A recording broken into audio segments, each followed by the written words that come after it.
buenas noches a todos. Les doy la bienvenida a Quiero que me expliquen. Es un gusto recibirlos otra vez, como todos los miércoles. Estaba acá, me sorprendieron conversando con nuestra invitada de hoy, que es Marita Carballo. Hace bastante que no se la ve en la tele, pero es una mujer muy importante que en su momento era como todos los políticos querían tenerla a Marita Carballo de su lado. Es una socióloga muy importante, fundadora de Gallup, una de las grandes encuestadoras, pero ella hace análisis de más que de mercado, de opinión, de muchas cosas, y hace como cosa de 10, 12 años que anda girando por el mundo en consultoras internacionales y demás, un poco viendo qué cosas se están midiendo en el mundo, qué cosas se están mirando para aplicar políticas públicas, que es una manera de ver hacia dónde va el mundo, y está volviendo a la Argentina de alguna manera. Es un poco así, ¿no? Estás volviendo a meterte en nuestro barro. Volví hace unos añitos, no muchos, pero sí que me estoy metiendo más en la cosa argentina y digamos, y mi preocupación central y mi ocupación central hoy,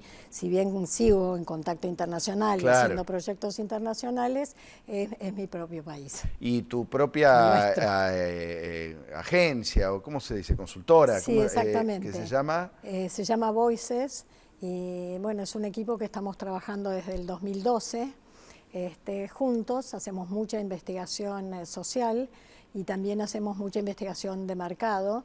Pertenecemos a la Red Win Gallup Internacional, o sea que también la parte internacional siempre está, que me parece importante porque uno aprende mucho referenciándose con otros y entiende más los problemas que estudia. Claro, porque en general las encuestadoras en la Argentina hacen trabajo para privados, para testeo de productos, esas cosas, o de marcas, y después ver imagen de candidatos. Si Scioli mide mejor que antes, si Karina Rabolini lo suma le resta, si, no sé, ese tipo de cosas, pero en realidad el mundo mira a otras.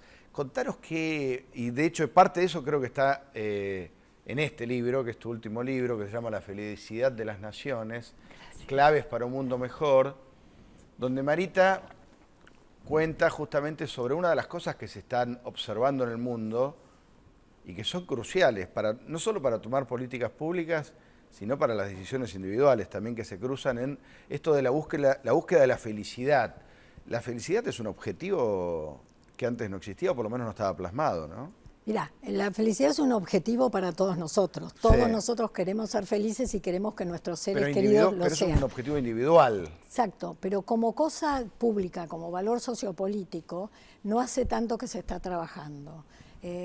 Pero hay algunas iniciativas que tuvieron origen en distintos países en la última década que tienen que ver con una movida hacia, digamos, el estudio de la felicidad y de ver cómo, digamos, los gobiernos, si bien no podés hacer por decreto personas más felices, pueden crear las condiciones para que nos desarrollemos o los ciudadanos se desarrollen con un mayor bienestar en todos los sentidos, también el psicológico. Y entonces se empezó a medir empíricamente. Se empezó a medir empíricamente desde el lado de la sociología y la ciencia política. Y también hay un gran aporte de la psicología positiva y de la neurociencia a el estudio de la felicidad. Yo, por ejemplo, estando en Inglaterra, tuve contacto con la gente que trabajaba para Blair en los temas de felicidad.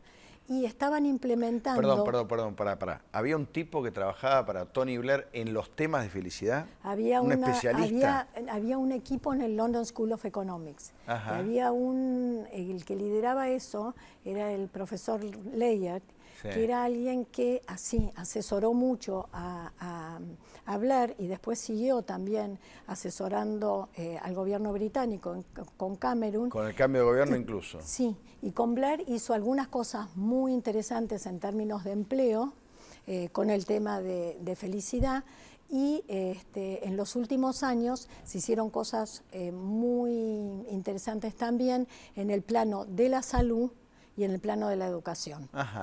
¿Qué cosas, por ejemplo, puede hacer lo público para la felicidad personal? Mira, lo que nosotros tratamos de hacer es, mediante estudios muy grandes y a lo largo del tiempo, detectar cuáles son las causas, las cosas con las cuales está correlacionada la felicidad, para ver de esa manera cómo trabajar sobre ellas. Sí, que es el bienestar de alguna Claro, manera. y tiene que ver con un desarrollo sustentable, digamos, Ajá. donde parte de eso lo explica lo económico, digamos. Si vos estás en una condición económica muy mala, sos muy pobre, es muy difícil que puedas sentirte feliz o que puedas desarrollar tu vida bien.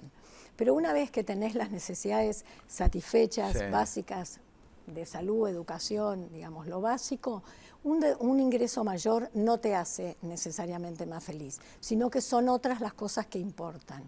Y en todos los niveles hay cosas que importan incluso más que el ingreso, que tienen que ver fundamentalmente, por ejemplo, las relaciones familiares y de amistad. Sí.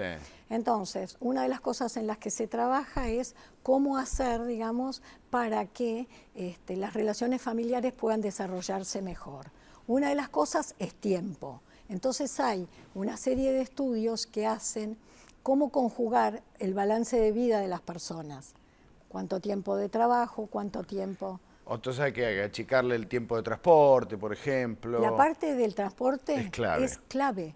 No creo que no tenemos conciencia de cómo afecta nuestro bienestar diario el tema del transporte. El viajar bien. Yo he cambiado cómodo, de trabajos por transporte, para viajar menos a determinado lugar. Yo creo que también, digamos, en parte, el gobierno en la ciudad ha tenido un logro muy importante al mejorar el transporte. Hay un largo camino, todos sabemos, para recorrer. No, pero de hecho es uno de los motivos por los cuales... Es un motivo muy importante. La ciudad le renovó la confianza al gobierno, es verdad. Porque en las mediciones que nosotros hacemos sobre felicidad, donde por ejemplo le preguntamos a la gente a lo largo de su día cómo se fue sintiendo, generalmente se vive como un tiempo muy perdido.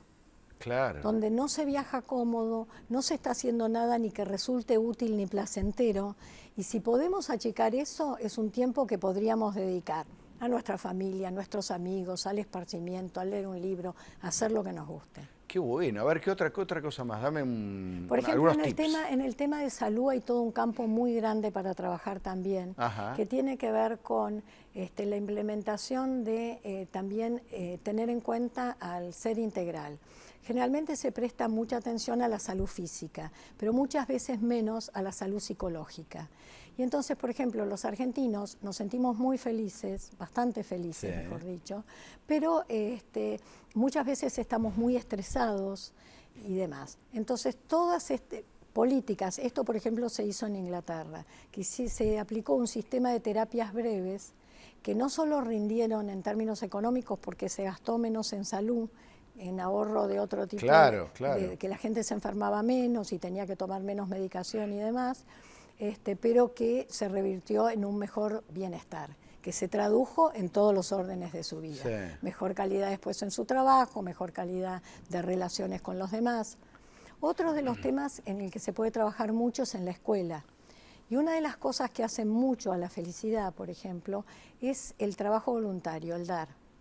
Entonces, ejercer, transmitir... ¿Eso está probado? Eso está totalmente se comprueba probado. Científicamente. Totalmente científicamente. Nuestros estudios lo demuestran. En todas partes del mundo, la gente que hace trabajo voluntario se declara más feliz que la que no lo hace. Y después hay estudios con aportes de la neurociencia que también han mostrado a través de experimentos esta situación. Qué bárbaro. Y después uno lo ve a Lázaro Báez con 300 autos en un galpón y dice, eso no te sirve. Sí, tantos autos, tantas marcas.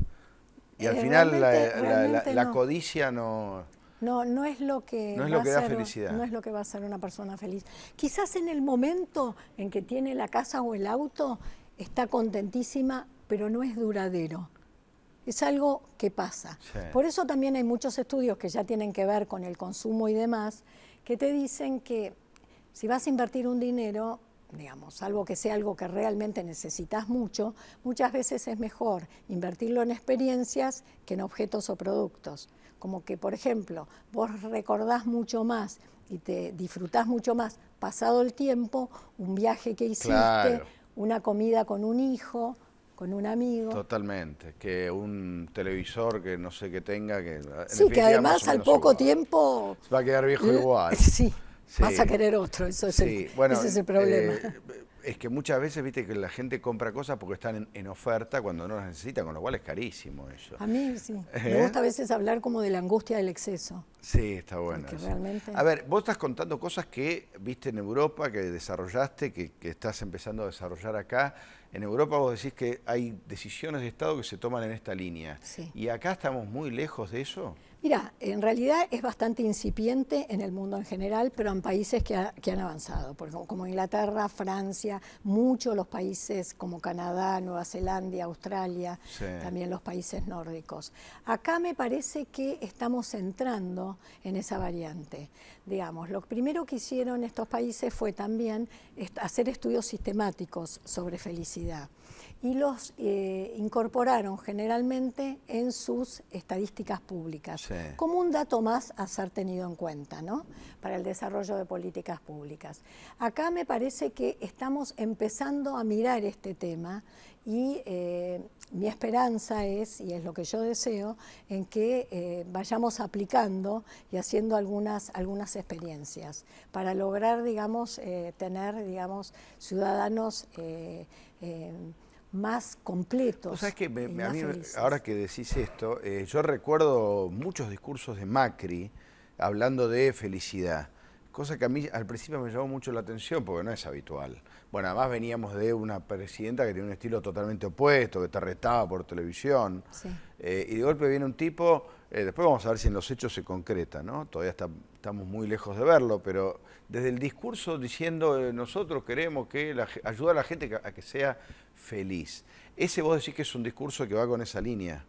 Bueno, es un discurso, digamos, como objetivo, me parece que es un objetivo muy válido, muy bueno y con una mirada muy larga y más allá, digamos. Con lo cual no estamos diciendo que no es, digamos, que no es central y vital resolver los problemas de amplios sectores de la población que tienen una carencia en la Argentina que no deberían tener, sí, digamos, y que eso evidentemente está dificultando su posibilidad, sí, de ser felices. Pero tener esa mirada y como objetivo plantearse dejar un país o una sociedad que se encamine hacia una mayor felicidad me parece una visión muy integral. Sí, vos de algún modo lo que decís es incorporemos al debate de ideas, de proyectos, el debate de valores. Sería una cosa así.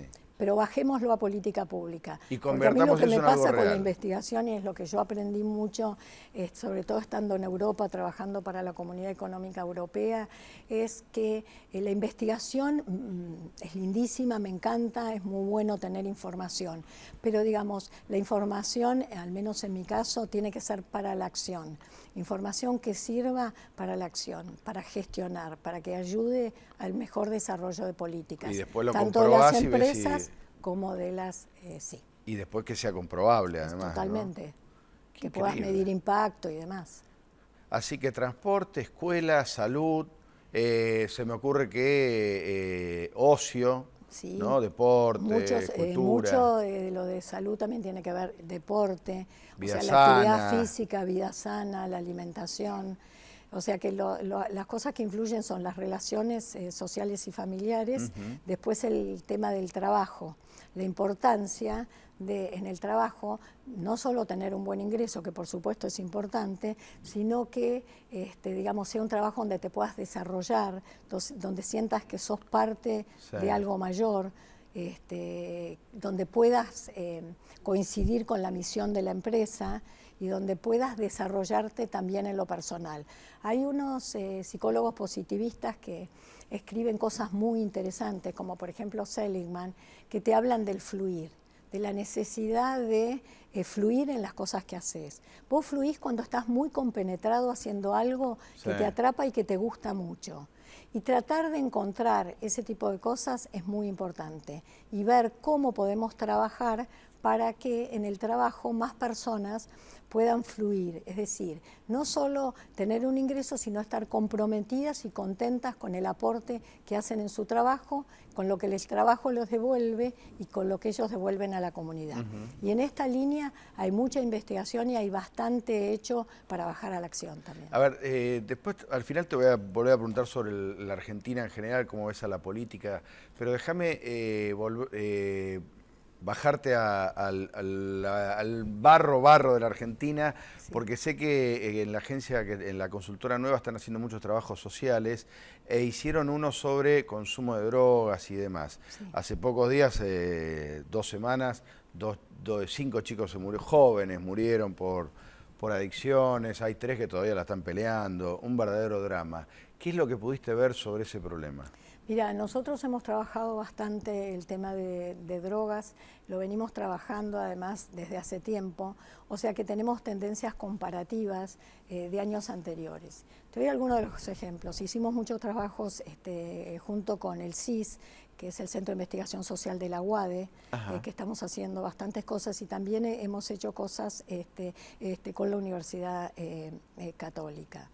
Y lo que nosotros estamos viendo, por ejemplo, para darte algún ejemplo concreto, en el año 90 el 6% de la población conocía lugares donde se vendía droga. Sí. Hoy es el 30%. Increíble. Y entre los chicos, te podés imaginar que entre los jóvenes mucho es más, mucho claro. más. Y por ejemplo, un 50% conoce hoy a alguien que se droga. Es una bestialidad. Entonces, digamos, la droga es algo que del cual no nos hemos ocupado mucho en la Argentina, me parece, en la última década. No, y además, ha avanzado de manera impresionante. Los narcos llegaron claramente. Mira, nosotros vos hicimos estabas un en trabajo Inglaterra. muy interesante. Nosotros hicimos un trabajo muy interesante en La Plata que implicaba chicos en la escuela secundaria, los padres y los docentes. Y te juro que es bastante conmovedor. Hay un trabajo enorme para hacer ahí. Eso te iba a preguntar. Es un trabajo enorme para hacer. A mí los me padres impresiona necesitan mucho. ayuda, los chicos necesitan ayuda, los docentes necesitan ayuda, trabajan en situaciones muy difíciles, no siempre tienen el suficiente adiestramiento como para poder asesorar a un chico. Bueno, ahí si hay lo asesoran, a lo mejor Sí. el padre se enoja. ¿Qué cosas puntuales? Porque a mí me llama muchísimo la atención y vengo machacando hace varios días con la ausencia absoluta del titular de la Cedronar, que se murieron los jóvenes de la fiesta y se fue a Estados Unidos porque había un congreso de Naciones Unidas sobre drogadicción y se quedó en Estados Unidos. En vez de venir acá a decir cuál era la política del Estado sobre este tema. Se borró y no hay todavía a la vista ninguna política oficial sobre este tema. ¿Qué cosas son las que se pueden hacer?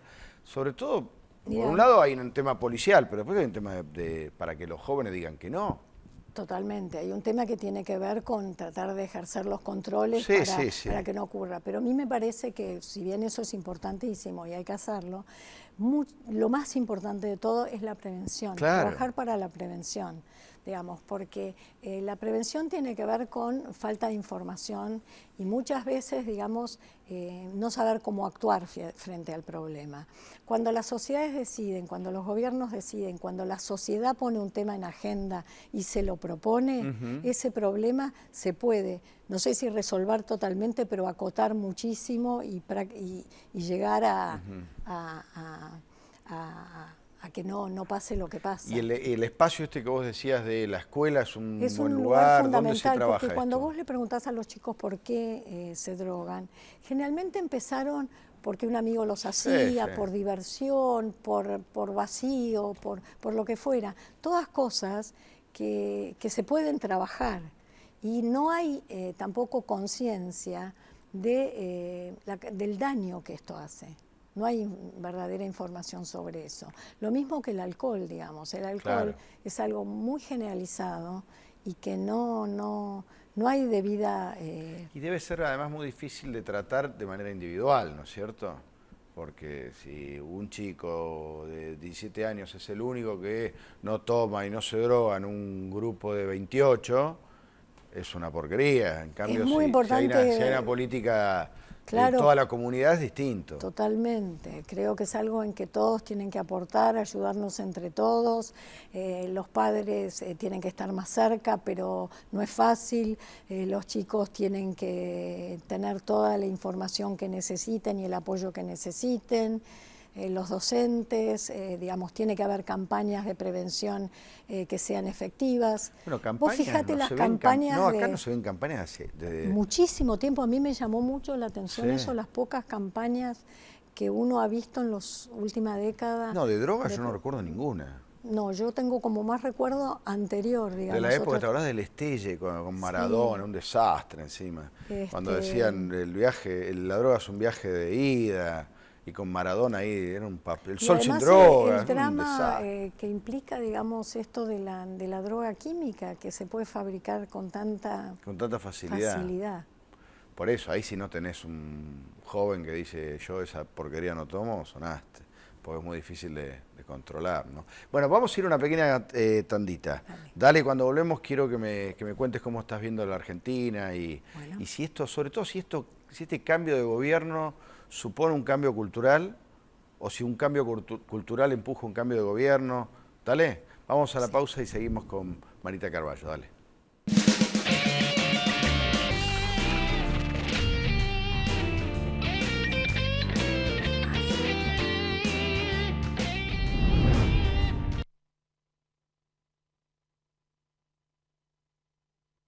Cámbiate a Ospose Integral. Gana tu salud, ganas vos. Ospose Integral. Compromiso médico.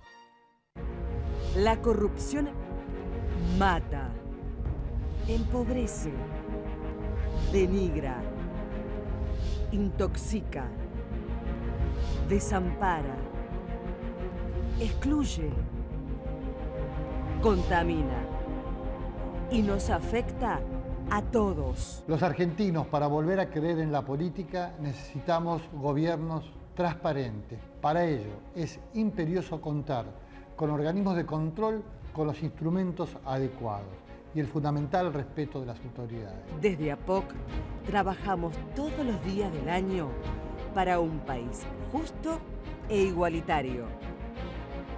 El Centro Médico Montserrat, por sus servicios médicos de excelencia en diferentes especialidades, obtuvo la distinción del ITAES, el instituto que acredita garantía de calidad médica. Centro Médico Montserrat, un nivel superior en salud.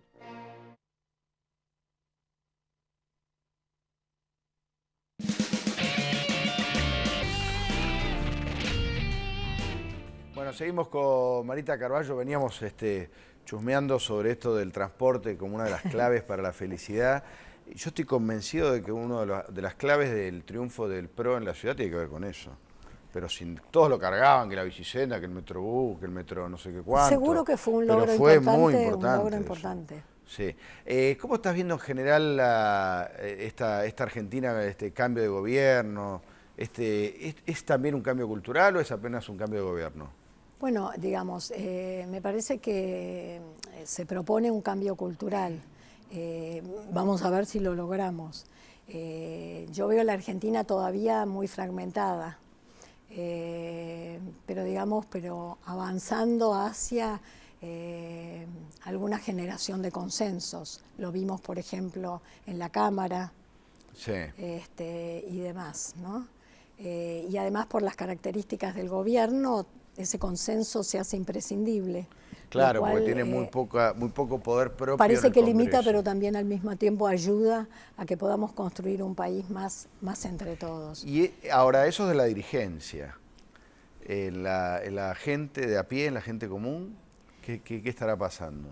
Mira, con la gente común, en este momento, digamos, lo que está pasando digamos, por un lado, una apuesta a Macri, en sentido de confianza en que el gobierno nos pueda llevar a un país mejor, que pueda resolver los problemas y demás, digamos, pero con una enorme preocupación en lo económico. Preocupación y también una situación, en muchos casos, difícil para algunos sectores, para todos, pero sobre todo para algunos, en lo económico. Y esto es algo como que se siente muy fuerte. Me parece que ahí sí que es un tema que el gobierno ha tomado una serie de medidas en las que ha sido muy exitoso, como por ejemplo el tema del cepo, Sí, claro. el tema de poder cerrar, el tema de terminar con el tema del default, ese tipo de cosas. Y al mismo tiempo, como está consciente de que este ajuste que se planteó requería apoyo social para determinados sectores que quedan muy rezagados y muy afectados, sobre todo por la inflación y por todas estas cosas, ha implementado una serie de medidas. Lo importante es que estas medidas se gestionen adecuadamente y puedan llegar, que sean medidas simples, ágiles y rápidas. Sí, ahí me da la sensación que está hoy el punto más débil o el que genera inquietud, ¿no?